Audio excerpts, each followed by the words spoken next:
नमस्कार, दोपहर के 2 बजने को है, वक्त हो चला है दो दनादन का। मैं हूं शुभे मिश्रा, आपके साथ बुलेटिन की शुरुआत बड़ी खबर के साथ करेंगे।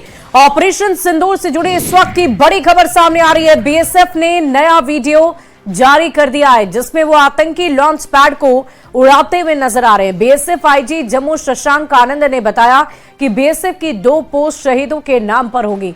बीएसएफ ने 2 पोस्ट के नाम सिंदूर रखने का प्रस्ताव दिया है। पीएम मोदी के गुजरात दौरे का आज दूसरा दिन है। पीएम मोदी ने गांधीनगर में रोड शो किया। रोड शो में समर्थकों की जबरदस्त भीड़ नजर आई है।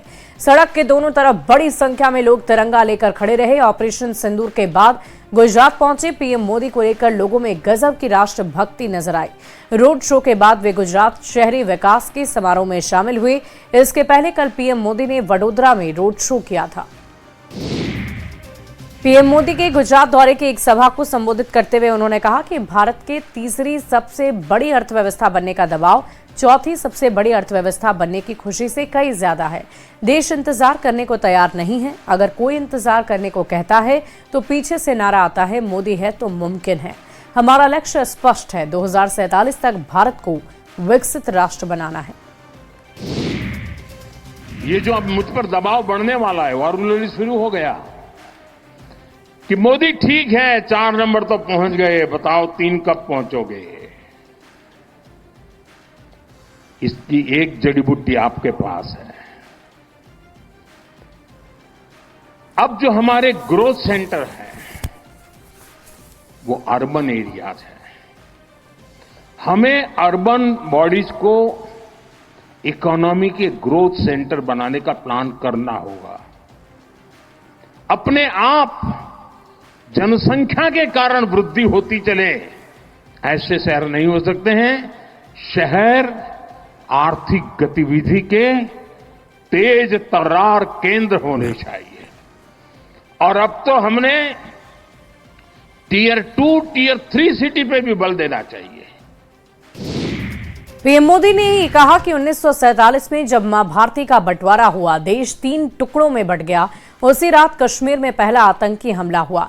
मां भारती के एक हिस्से पर पाकिस्तान ने मुजाहिदीन के नाम पर आतंकियों का इस्तेमाल कर कब्जा कर लिया। अगर उस दिन ये मुजाहिदीन मारे जाते और सरदार पटेल की इच्छा थी कि जब तक हमें पीओके नहीं मिल जाता तब तक हमारी सेना रुके नहीं, लेकिन किसी ने उनकी सुनी ही नहीं। और अब हम पिछले 75 सालों से आतंकवाद का सामना कर रहे हैं। 1947 में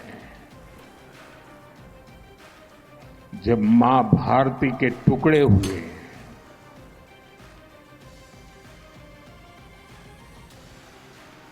कटनी चाहिए थी तो जंजीरें, लेकिन काट दी गई भुजाएं। देश के 3 टुकड़े कर दिए गए।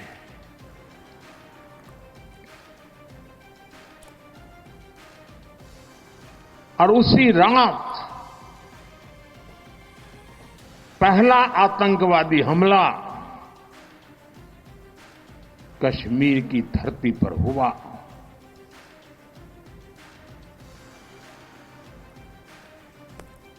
मां भारती का एक हिस्सा आतंकवादियों के बलबूते पर, मुजाहिदों के नाम पर पाकिस्तान ने हड़प ले लिया। पीएम मोदी ने कहा कि जिसे हम आज तक प्रॉक्सी युद्ध कहते थे, 6 मई के बाद जो दृश्य देखने को मिले, उसके बाद हम अब इसे प्रॉक्सी युद्ध कहने की गलती नहीं कर सकते। जब मात्र 22 मिनट के भीतर 9 आतंकवादी ठिकानों की पहचान कर उन्हें नष्ट कर दिया गया, तो ये एक निर्णायक कार्रवाई थी। इस बार सब कुछ कैमरे के सामने किया गया ताकि घर पर कोई सबूत न मांग सके। हमें इस बार सबूत नहीं देना पड़ रहा है, उधर वाले सबूत दे रहे। 6 मई के बाद जो दृश्य देखे गए, उसके बाद हम इसे प्रॉक्सी वॉर कहने की गलती नहीं कर सकते हैं। और इसका कारण है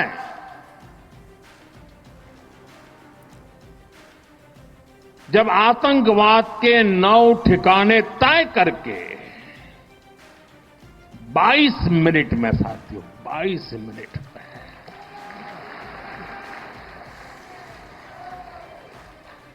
उनको ध्वस्त कर दिया। और इस बार तो सब कैमरा के सामने की सारी व्यवस्था रखी थी ताकि हमारे घर में कोई सबूत न मांगे। अब हमें सबूत नहीं देना पड़ रहा है, वो ऊपर वाला दे रहा है। ऑपरेशन सिंदूर के बाद इंटरनेशनल लेवल पर चौतरफा घिरा पाकिस्तान एक बार फिर गिड़गिड़ाया। पाकिस्तान ने भारत से बातचीत करने और शांति स्थापित करने की इच्छा जताई है। पाकिस्तान के प्रधानमंत्री शहबाज शरीफ ने ईरान में कहा कि वो भारत के साथ हर एक मुद्दे पर बातचीत करने के लिए तैयार हैं। पाकिस्तान के पीएम शहबाज शरीफ ने कहा कि वो कश्मीर और पानी के मुद्दे पर बातचीत करने के लिए बिल्कुल तैयार है। साथ ही आतंकवाद और व्यापार पर भी बातचीत चाहते हैं। पहलगाम में एनसी प्रमुख फारूक अब्दुल्ला ने न्यूज 18 से खास बातचीत की है। फारूक ने पहलगाम हमले को दुखद बताया। उन्होंने कहा कि हमने पाकिस्तान को मुंहतोड़ जवाब दिया और अब हालात सामान्य है। उम्मीद है लोग फिर से पहलगाम पहुंचेंगे। पर्यटन कारोबार फिर से रफ्तार पकड़ेगा। आज यहां उमर कैबिनेट की बैठक है। मकसद देश और दुनिया को ये मैसेज देना है कि हम किसी से डरने वालों में से नहीं। Farooq Saab, today you see that we have, lost some ground in terms of getting people here, which was an economy for the locals, particularly in Pahalgam. You have been through turbulent times. What is your messaging for the audiences across the globe today? Those turbulent times were different. Today that turbulence is over. Yes, we did have a very bad incident where 26 innocent lives were lost. Whatever that, we have since had the strikes also. Things have turned to normal between both the countries. And we are hopeful that people will restart coming to Pahalgam. And that is the message I think the government is bringing by coming here today. The whole cabinet is coming. They're going to meet all the stakeholders here, whether they are hoteliers, whether they are poniwalas, whether they are taxiwalas, all those who are involved in tourist sector here. And that is a show to the rest of the country and to the world that we are not frightened. Yes, it happened. That's past. Let's move forward. And moving forward is essential. Because if you give in, then you lose the battle that we are fighting against terrorism. And that is why I appeal to every Indian and to the foreign minister of our country to tell all the other embassies to remove those restrictions on their people from coming to Jammu and Kashmir. और आतंकवाद के मुद्दे पर पाकिस्तान को बेनकाब करने सांसदों को प्रतिनिधिमंडल विदेश दौरे पर हैं, जिसमें जेडीयू सांसद संजय झा के नेतृत्व में सर्वदलीय प्रतिनिधिमंडल जापान सियोल के बाद अब सिंगापुर पहुंचा है, जहां संजय झा ने सिंगापुर में विदेश मंत्रालय और गृह मंत्रालय के वरिष्ठ राज्य मंत्री सिम एन के साथ एक बैठक की और आतंकवाद के मुद्दे पर पाकिस्तान को बेनकाब किया। साथ ही सेना के ऑपरेशन सिंदूर को लेकर भी भारत का पक्ष रखा। संजय झा ने वित्तीय कार्रवाई बल यानी फैटा में एक बार फिर से पाकिस्तान को ब्लैकलिस्ट करने की मांग की है। इसके पहले भी पाकिस्तान ग्रे लिस्ट में रह चुका है। मिनिस्टर जो फॉरेन अफेयर्स के हैं उससे मिले, उसमें एक जो इम्पोर्टेंट बात है वो है एक जो फाटा है फाइनेंशियल असिस्टेंट टास्क फोर्स, उसमें ग्रे और ब्लैक लिस्ट होता है। पहले पाकिस्तान ग्रे लिस्ट में रह चुका है। हम लोगों ने ये और ये मेंबर है सिंगापुर उस में, हम लोगों ने यही रिक्वेस्ट किया कि भाई पाकिस्तान को ब्लैक लिस्ट में लाना चाहिए, क्योंकि जो भी फाइनेंशियल सपोर्ट उसको मिलता है वो लार्जली वो अपने डिफेंस या ये जो आतंकवाद है, टेररिज्म है, उसी पर उसका एक्सपेंस होता है। डेवलपमेंट वर्क का तो कोई है नहीं। अब पास्ट में भी इनको बैन किया, माने ग्रे लिस्ट में जा चुका है एंड विद सर्टेन कंडीशंस फिर इनको लाया गया था। वहीं कुवैत में एआईएमआईएम अध्यक्ष असदुद्दीन ओवैसी ने पाकिस्तानी प्रधानमंत्री शहबाज शरीफ और आर्मी चीफ मुनीर पर तंज कसा। पाक सेना प्रमुख की तरफ से पीएम शहबाज शरीफ को गिफ्ट की गई फोटो का जिक्र करते हुए ओवैसी ने कहा कि ये बेवकूफ जोकर भारत से मुकाबला करना चाहते हैं। नकल करने के लिए अकल भी चाहिए, इन नालायकों को अकल भी नहीं। Yesterday, the Pakistani army chief had gifted a photo to the Pakistani Prime Minister Shehbaz Sharif. President of Pakistan was there, the Speaker of National Assembly was there. And these stupid jokers, they want to compete with India. They had given a photograph of a 2019 Chinese army drill, claiming it's a victory over India. Now this is what Pakistan indulges in. कि हम अच्छे पढ़ने वाले बच्चे के बाजू पे बैठता था, तो नकल करने के लिए अकल भी चाहिए. इन नालायकों को अकल भी नहीं है. ईरान ने पाकिस्तान को बड़ा झटका दिया है. ईरान के राष्ट्रपति ने शहबाज शरीफ को नसीहत दे डाली. उन्होंने कहा कि पाकिस्तान सीमा पर आतंकी घटनाओं पर लगाम लगाए. पाकिस्तान ईरान के संयुक्त बयान में भारत का जिक्र नहीं किया गया. हालांकि शहबाज शरीफ ने संयुक्त बयान में भारत पर बात की कोशिश की है. कैमूर में भोजपुरी गायक रितेश पांडे ने कहा कि आतंकियों ने जम्मू कश्मीर में लोगों का धर्म पूछकर उन्हें गोली मारी थी. उन्होंने गाने के माध्यम से कहा कि उन्होंने लोगों से धर्म पूछकर मारा और हम धर्म बात बताकर मारेंगे. खैर नहीं, अब दुश्मन की हनुमंत बन लंका जलाएं. आतंकवाद से धरा दूषित है, इसे शुद्ध हो जाने दो. आतंकवाद से धरा दूषित है, इसे शुद्ध हो जाने दो. हाथ खोल दो वीरों के, अब महायुद्ध हो जाने दो. हाथ खोल दो वीरों के, अब महायुद्ध हो जाने दो. कि धर्म पूछ कर मारा है, हम धर्म बता कर मारेंगे. खैर नहीं, अब दुश्मन की हनुमत बन लंका जाएंगे. वहीं पटना के बोरिंग रोड चौराहा मंदिर के पास फायरिंग का एक वीडियो बहुत तेजी से सोशल मीडिया पर वायरल हो रहा है. वीडियो में बुलेट पर सवार 2 युवक चलती बाइक से फायरिंग करते नजर आ रहे हैं. आपको बता दें कि वायरल वीडियो उसी 24 मई की सुबह का है. 24 मई की शाम को बोरिंग कनाल रोड पर बिना नंबर के स्कॉर्पियो पर सवार बदमाशों ने 8 राउंड फायरिंग की थी. हालांकि न्यूज 18 इस वायरल वीडियो की पुष्टि नहीं करता है. आपको ये भी बता दें कि बुलेट सवार का जेपी गंगापथ समेत अन्य इलाकों में भी फायरिंग करते हुए एक वीडियो सामने आया. वायरल वीडियो में बोरिंग रोड चौराहा स्थित मंदिर के पास कई लोग खड़े नजर आए. इस दौरान बुलेट सवार 2 युवक जिसमें पीछे बैठे हैं युवक पिस्टल से रुक रुक कर 2 फायरिंग करता है और फिर तेज रफ्तार में मौके से निकल जाता है. वहीं पटना में लगातार हो रही फायरिंग की घटना और हत्याओं के बाद पटना पुलिस प्रशासन सख्ते में है. दानापुर से लेकर पटना सिटी तक लगातार आपराधिक घटनाएं हो रही है. पुलिस अधिकारी कार्रवाई की दुहाई दे रहे हैं. पिछले 10 से 15 दिनों में राजधानी में ताबड़तोड़ फायरिंग हुई और आपराधिक घटनाओं को लेकर पटना के एसएसपी अवकाश कुमार ने मामले को गंभीरतापूर्वक लेने का दावा किया.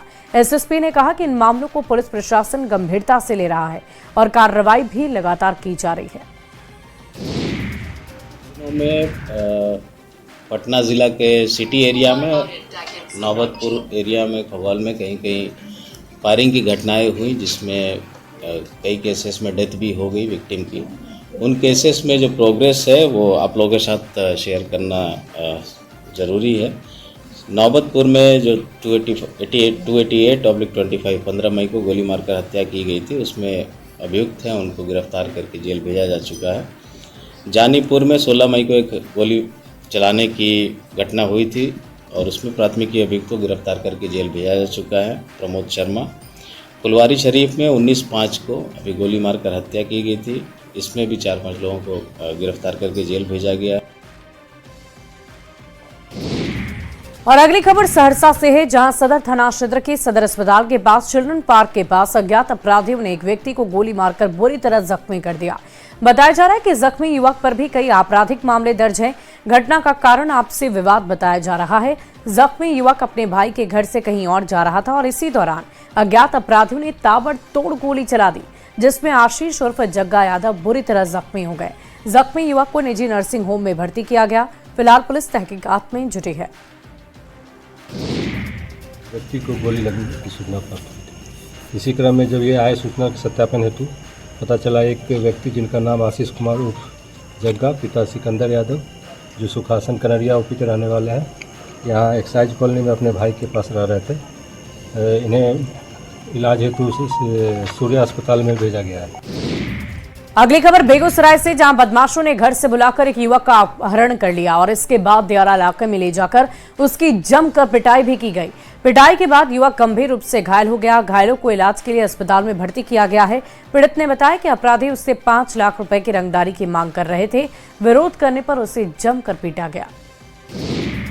मेरे को बोला कि लेके चला गया था खातोपुर जाने के लिए। कहाँ ले गया था? बोल रहा था खातोपुर चलने के लिए, घूमने के लिए। के ले गया था? विक्रम, अमन, सुधीर बाइक पर बैठा के ले चला गया। कहाँ ले गया था? बोला था खातोपुर जाने के लिए। ले कहाँ गया था? ले चला गया जब मुंगेर। कब ले गया था? कल शाम में। अच्छा, तो वहाँ ले जा क्या किया? मारा पीटा, मोबाइल छीन लिया, 5 लाख रुपये डिमांड कर रहा था। कितना? 5 लाख। आई इसको कहा कि से जाने के लिए चल घूमने के लिए। कहाँ? रमजान। अच्छा, बस इतने देर में ही 8 बजे के बाद मोबाइल स्विच ऑफ, रात कुछ नहीं हुआ। और इसी बीच राजधानी रांची से खबर आपको बताएं, मैक्लुस्कीगंज में ट्रिपल मर्डर हुआ है। एक महिला और 2 बच्चों की हत्या की गई। महिला के पति पर हत्या के आरोप लगे हैं। हत्या के बाद आरोपी मौके से फरार बताया जा रहा है। आपको बता दें कि मानसिक रूप से बीमार था आरोपी। खबर सीतामढ़ी से है, जहां एक तेज रफ्तार ने कहर ढा दिया। पलक झपकते ही एक महिला और उसका बच्चा एक गाड़ी की चपेट में आ गया। गंभीर रूप से घायल दोनों को अस्पताल में भर्ती किया गया। घटना सीतामढ़ी रीगा चीनी मिल के चौक के पास की है। नेता प्रतिपक्ष तेजस्वी यादव को पुत्र रत्न की प्राप्ति हुई है और इसी को लेकर लालू परिवार के साथ पूरे राष्ट्रीय जनता दल में खुशी का माहौल है। पटना के आरजेडी दफ्तर में कार्यकर्ताओं ने एक दूसरे को लड्डू खिलाकर, गीत गुनगुनाकर एक दूसरे को बधाई दी है।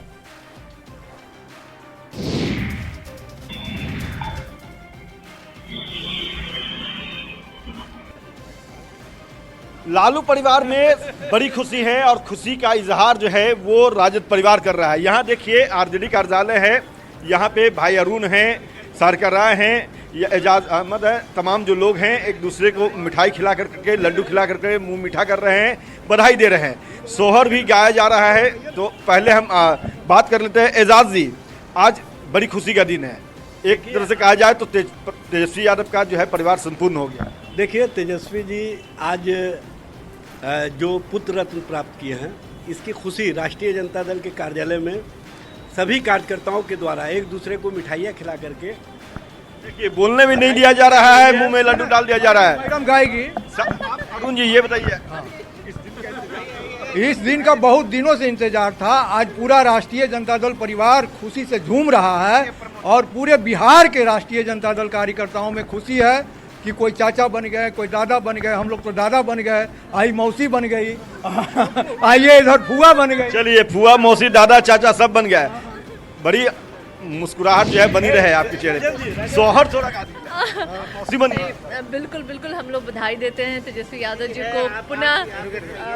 पुनः पुत्र रत्न की प्राप्ति हुई है और पूरा बिहार बहुत खुश है। राष्ट्रीय जनता दल का पूरा परिवार की ओर से ढेर सारी शुभकामनाएं। कोई गीत तो गाइए मैडम। हम अभी तो एकदम मुझे एक ही गाना याद आ रहा है कि हमरा बुझाता बबुआ डीएम हो ये नाना ईद। और इसी बीच एक बड़ी खबर का रुख करेंगे। आईपीएल में ऑपरेशन सिंदूर की सफलता का जश्न मनाया जाएगा। बड़ी खबर, 3 जून को आईपीएल फाइनल मैच में जश्न मनाया जाएगा। बीसीसीआई ने तीनों सेना प्रमुखों को आमंत्रित किया। वरिष्ठ अधिकारियों और जवानों को भी आमंत्रित किया गया है। नरेंद्र मोदी स्टेडियम में होगा आईपीएल का फाइनल मैच। ऑपरेशन सिंदूर के वीर जांबाजों को सलाम किया जाएगा। बड़ी खबर आपको बता रहे हैं, आईपीएल में ऑपरेशन सिंदूर की सफलता का जश्न मनाया जाएगा। 3 जून को आईपीएल का फाइनल मैच होगा। बीसीसीआई ने तीनों सेना प्रमुखों को आमंत्रित भी किया है। वरिष्ठ अधिकारी और जवानों को भी आमंत्रण भेजा गया है। आपको बता दें कि आईपीएल का अंतिम मैच यानी final match Narendra Modi stadium में होगा। ऑपरेशन सिंदूर के वीर जांबाजों को सलाम किया जाएगा।